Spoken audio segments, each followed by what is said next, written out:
All right, so this morning we're going to continue in our series in Samuel. We're going to be in 1 Samuel chapter 9 this morning. And there's something in this passage made me think of this, that there's a lot of times that people will question why God allows things to happen. You know, there's a big earthquake that destroys buildings and people die, or there's a hurricane, or there's famine, or drought, or other kinds of natural disasters, and people go like, why would God allow this? Why would God allow that to happen? And personally, I've just never had a problem with that. I've never had a problem like with those questions don't really bother me personally, right? I'm able to think kind of globally of like, hey, God's got a big plan in motion. The curse exists because of mankind's fall. There's a lot of things that are that happen in the world that we might not understand why, and that's okay. I can be at peace with that idea. But the things that bother me are like, if I can't find my keys in the morning, I'm like, why, God? Why would you allow this to happen? You know, or if I stub my toe in the middle of the night, or I used to have I used to have this dog that just got out all the time and just run away, just like to run away, and would never go far. It would just go down the street and find a new home of people they liked better, and they would call me and I'd have to go pick it up. But there was times I'd be like running down the street after this dog, or like get a phone call, and I just go, why, God, do you saddle me with this dog that always wants to get away from me, right? And I bring that up because that's kind of what this today's passage starts with, is a minor annoyance that you might go, why would God allow this to happen? And in this case, the annoyance is that the donkeys have escaped. The donkeys have escaped. So we'll start here in Samuel chapter 9, verses 1 through 10. There was a man of Benjamin whose name was Kish, the son of Abiel, son of Zeror, son of Bechorath, son of Alphiah, a Benjamite, a man of wealth. And he had a son whose name was Saul, a handsome young man. There was not a man among the people of Israel more handsome than he. From his shoulders upward he was taller than any of the people. Now the donkeys of Kish, Saul's father, were lost. So Kish said to Saul his son, take one of the young men with you, and arise and go look for the donkeys. And he passed through the country of Ephraim, and passed through the land of Shalisha, but they did not find them. And they passed through the land of Shaalim, but they were not there. Then they passed through the land of Benjamin, but did not find them. When they came to the land of Zuph, Saul said to his servant who was with him, come, let us go back, lest my father cease to care about the donkeys and become anxious about us. But he said to him, behold, there is a man of God in this city, and he is a man who is held in high honor. All that he says comes true. Now let us go there. Perhaps he can tell us the way we should go. Then Saul said to his young servant, but if we go, what can we bring the man? For the bread in our sacks is gone, and there is no present to bring the man of God. What do we have? The servant answered Saul, here, I have me a quarter of a shekel of silver, and I will give it to the man of God to tell us our way. Formerly in Israel, when a man went to inquire of God, he said, come, let us go to the seer, for today's prophet was formerly called a seer. And Saul said to his servant, well said, come, let us go. So they went to the city where the man of God was. Okay, so we start off with Kish, the Benjamite. Kish, the Benjamite. He is a wealthy man.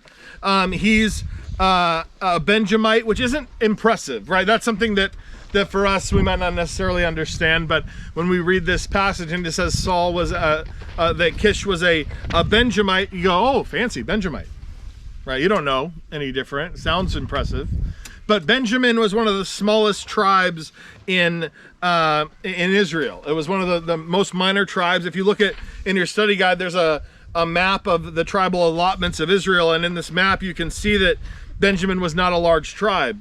It had been given a very small piece of land.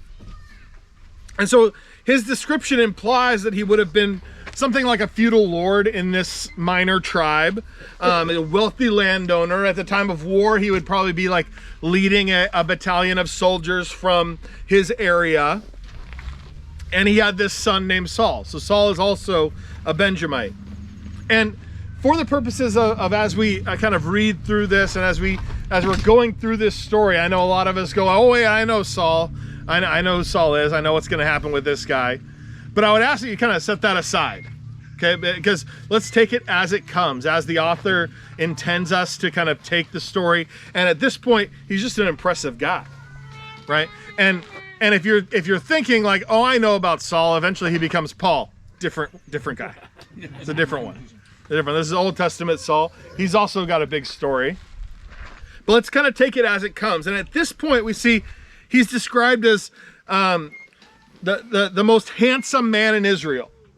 Right? The most handsome man in Israel, and taller than anyone else in Israel. Like a striking young man. Right? In our day, he would have become a movie star or a athlete. Right? He's impressive, both physically, strong and tall, but also handsome. It would have been impressive and or intimidating to anyone he came in contact with. And he's sent on the most menial of tasks. Go look for the donkeys. Go look for the donkeys. And this would have been a common, agricultural annoyance. This is just something that happens. Anybody who has had animals knows sometimes they get out. Sometimes that's a problem. You have to go find them. You have to go track them down. And it probably happened before, right? It's probably not the first time that Saul's father asked him to go look for the donkeys. It was certainly an annoyance, but it wasn't unusual. This is an everyday occurrence. And they search for a long time, and eventually they come to the land of Zuph. The exact location of Zuph is not known, but it seems to have been near Ramah, where Samuel lived, or even a name for the countryside surrounding Ramah. We don't know for sure. And Saul's servant suggests that they go to Ramah, where there's a man of God, which we know is Samuel. Samuel is the man of God. He lives in Ramah. But Saul doesn't want to go empty-handed. Right? He says, I can't just go, we can't just go ask him for nothing. We need to have something to give him. It was customary to give something to the prophet, or at that time known as the seer. And unfortunately, or fortunately, Saul's servant has a reasonable amount of money to give the prophet. It's kind of unusual turn of events here that Saul doesn't have anything and his servant does. Right? His servant does have a bit of money that would be a proper amount to give the prophet. So verse 9, we have something interesting happen there in verse 9 where he kind of has this aside. Our translators put it in a parenthetical, where he kind of just says, hey, back then they would say, let's go see the seer, but now we would say prophet. Right? He kind of clarifies for his readers who this is. And comments like this are included because the author was writing to a specific audience at a specific time. At the time they're writing to him, this man would have been known as a prophet. But back when it actually happened, they would have said seer. And so they mean the same thing. He's just kind of clarifying terms, right? This kind of same kind of thing you might have to do when you talk to young people today. You might need to clarify, like, let me explain what a fax machine is. It's a kind of like an email, right? You might update it. Back then we would send a fax. Now we would send an email. Right, something like that, where you have to kind of clarify some of those terms. We'll continue here in verses 11 through 21. As they went up the hill to the city, they met young women coming out to draw water, and said to them, "Is the seer here?" And they answered, "He is. Behold, he is just ahead of you. Hurry, he has come just now to the city, because the people have a sacrifice today at the high place. As soon as you enter the city, you will find him before he goes up to the high place to eat. For the people will not eat till he comes, since he must bless the sacrifice. Afterward, those who are invited will eat. Now go up, for you will meet him immediately." So they went up to the city, As they were entering the city, they saw Samuel coming out toward them on his way up to the high place. Now the day before Samuel came, Yahweh had revealed to Samuel, tomorrow about this time I will send to you a man from the land of Benjamin. You shall anoint him to be a prince over my people Israel. He shall save my people from the hand of the Philistines, for I have seen my people, because their cry has come to me. When Samuel said to Saul, when Samuel saw Saul, Yahweh told him, here is the man of whom I spoke to you. He it is who will restrain my people. Then Saul approached Samuel in the gate and said, tell me, where is the house of the seer? Samuel answered Saul, I am the seer. Go up before me to the high place, for today you shall eat with me. And in the morning I will let you go and will tell you all that is on your mind. As for your donkeys that were lost 3 days ago, do not set your mind on them, for they have been found. And for whom is all that is desirable in Israel? Is it not for you and for all your father's house? Saul answered, am I not a Benjamite, from the least of the tribes of Israel? And is not my clan the humblest of all the clans of the tribe of Benjamin? Why then have you spoken to me this way?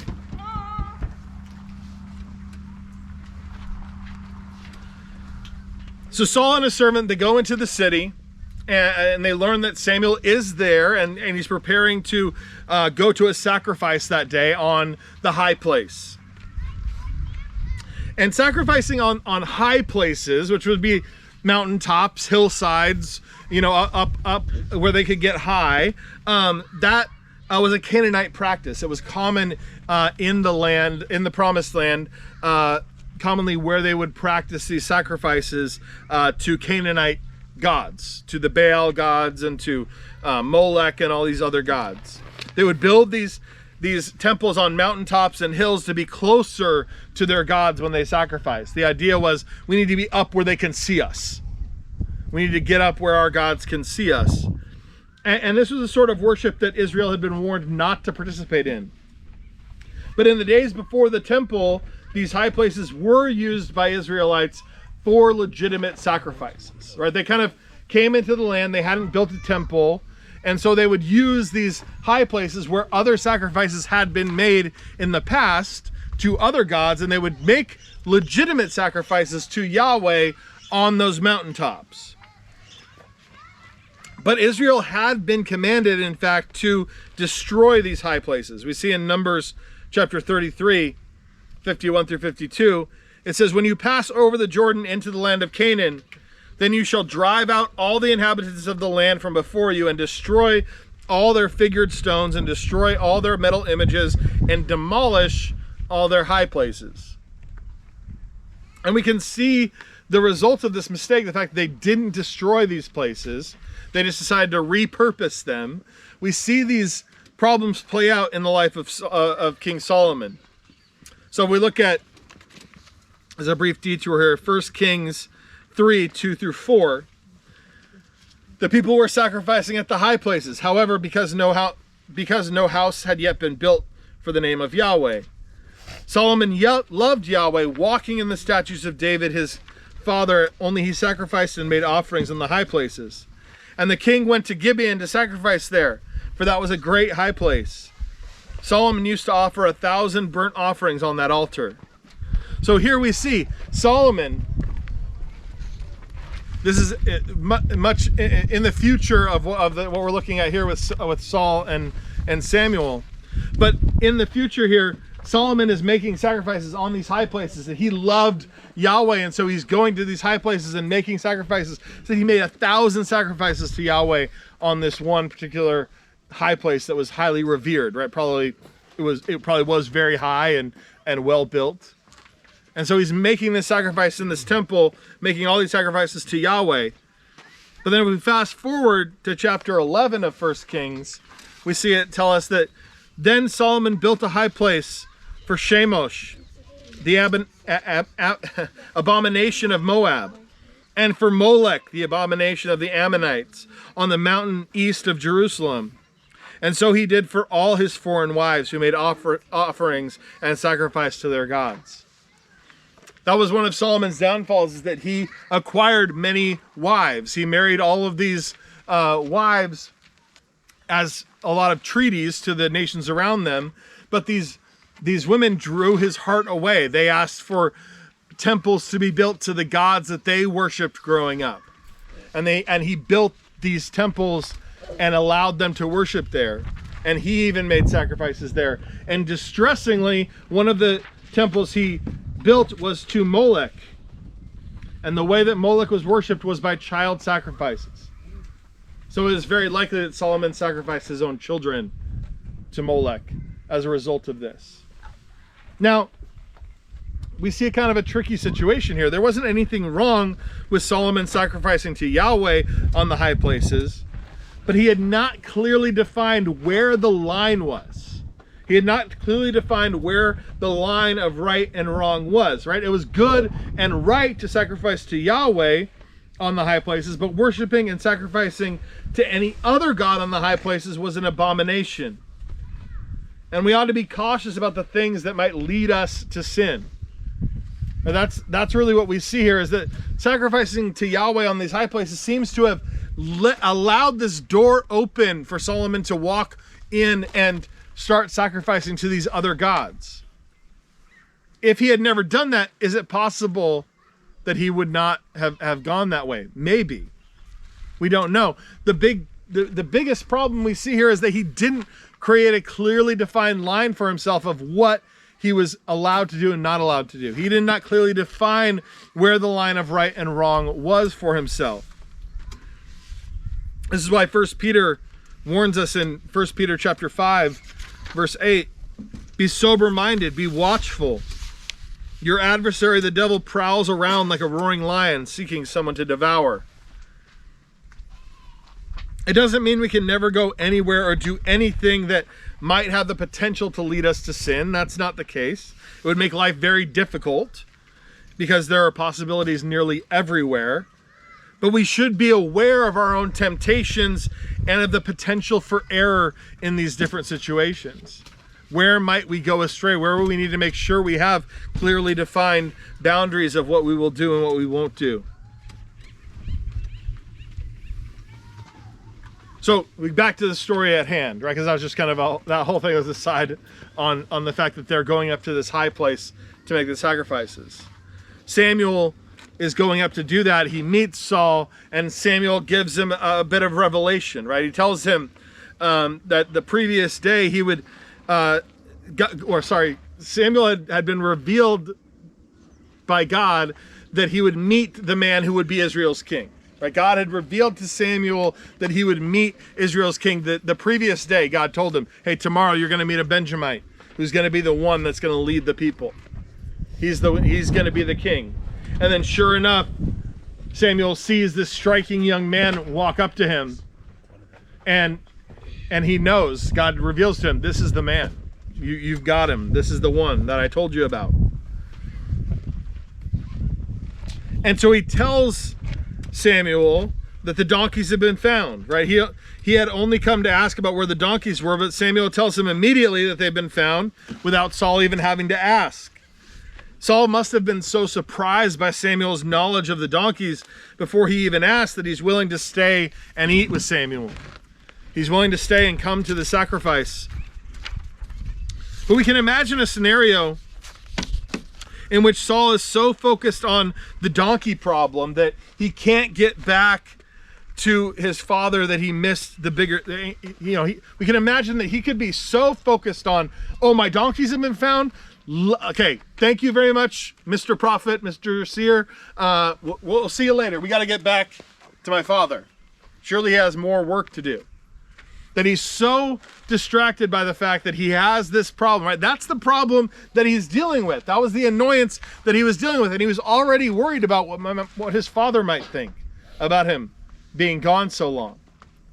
So we can imagine that scenario, because that's so often the way that we can be, or that's so often the way that we are when we have these things come up in our own lives, right? Of like, oh, I have to, like, I'm delayed for some reason, or something happened, I gotta fix this problem, and let me just fix it and move on with my day. Where we can clearly see here that this whole donkey situation is devised to get Samuel and Saul together so that he can make this revelation to him about who he will be. But if we're so distracted by the thing that is in front of us, right? The fact that we can't find our keys, or we spilled our coffee all over ourselves and have to change clothes now, and I'm going to be late for work now, and what am I going to do? We can be so distracted by those things that we miss what God might be trying to reveal to us. In verse 20, Samuel says something very surprising to Saul. Right, he says, "For whom is all that is desirable in Israel? Is it not for you and for all your father's house?" He's hinting at this idea of becoming king, right? Because becoming king would change everything for Saul. If he became king, everything would change for Saul. The king would be free to take the best of everything in Israel, right? Samuel already warned everybody about that he would take the best food, the best land, the best servants. And Saul is taken aback by this statement of like, "What? For whom is all that is desirable in Israel? Is it not for you and your father's house?" Saul is like, "Wait, but I'm just a Benjamite.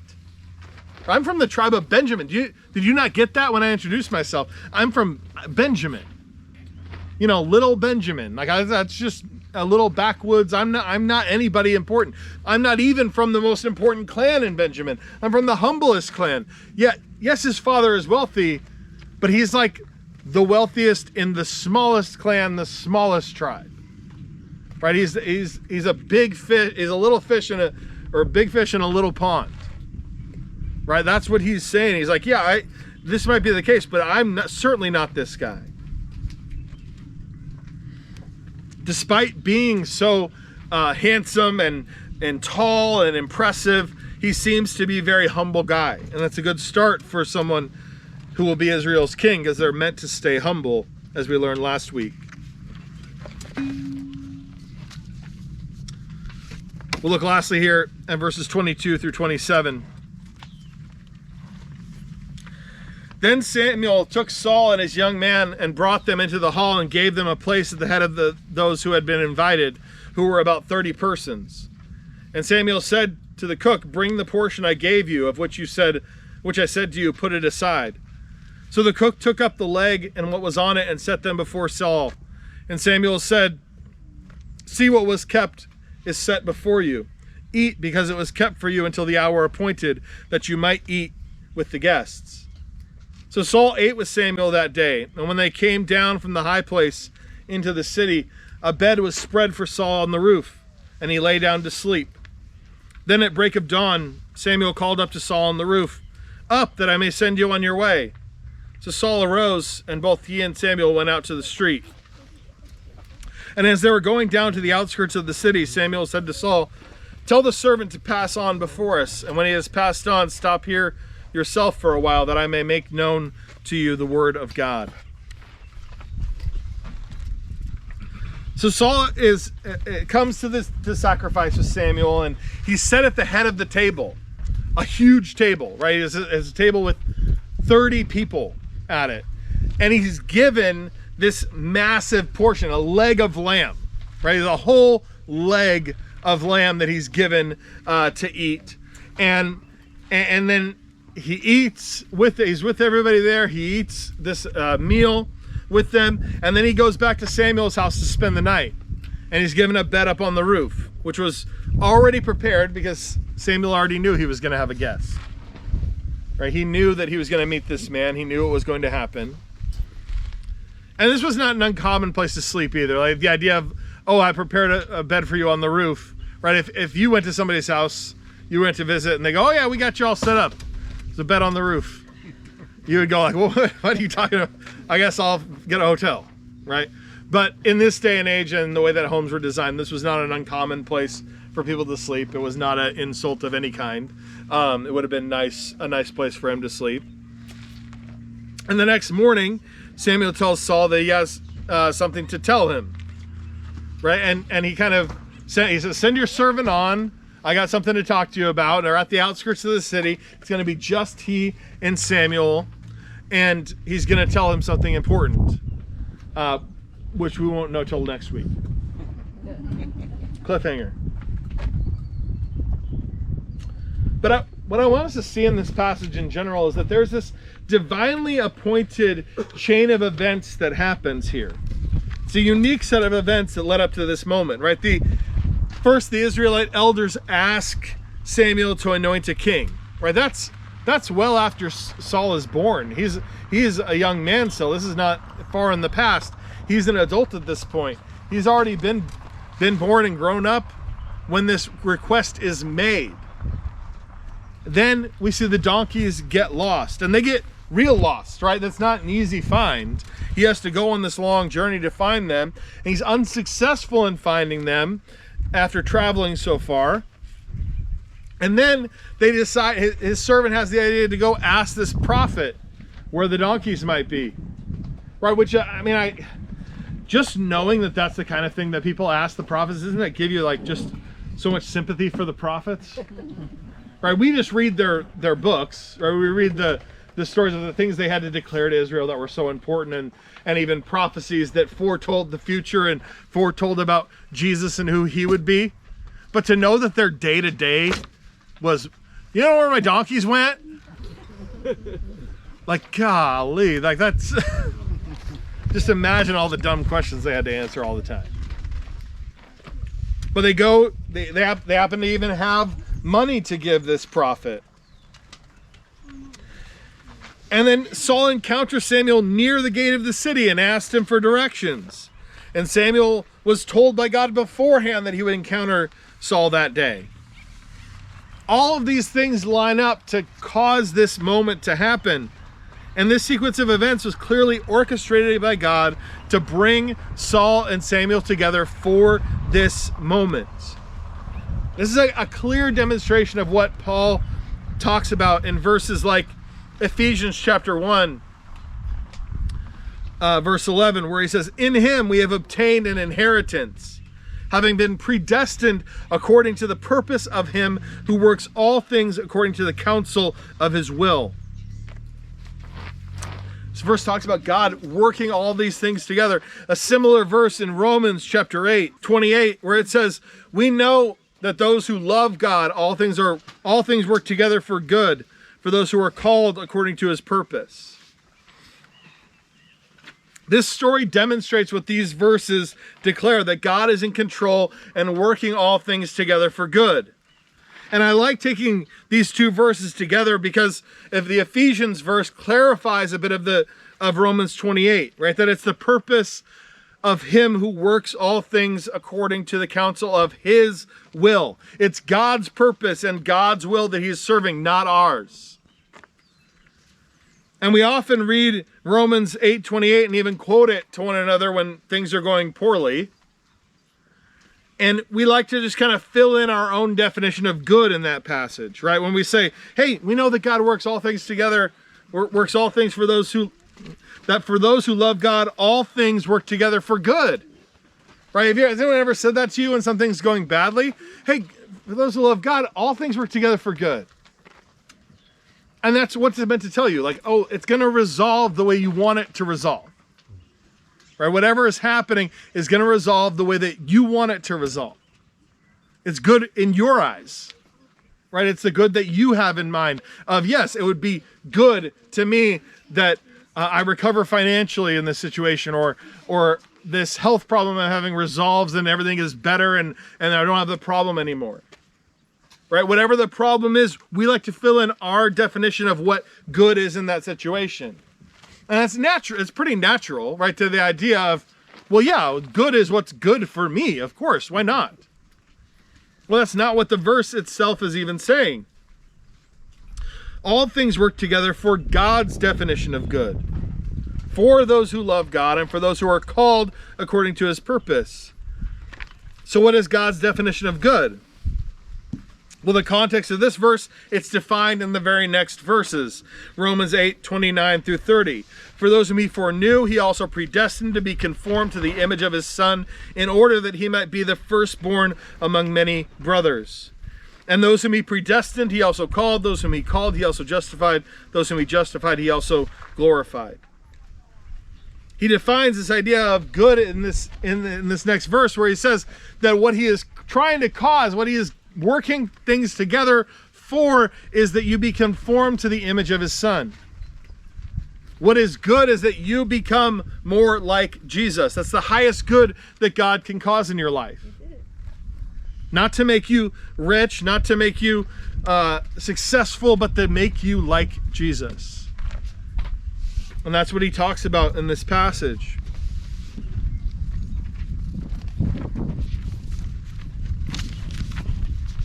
When we submit to the reality that God is working everything in our lives together for good, meaning that we would become like Jesus, we can see the events of our lives and even our mistakes in a whole new light.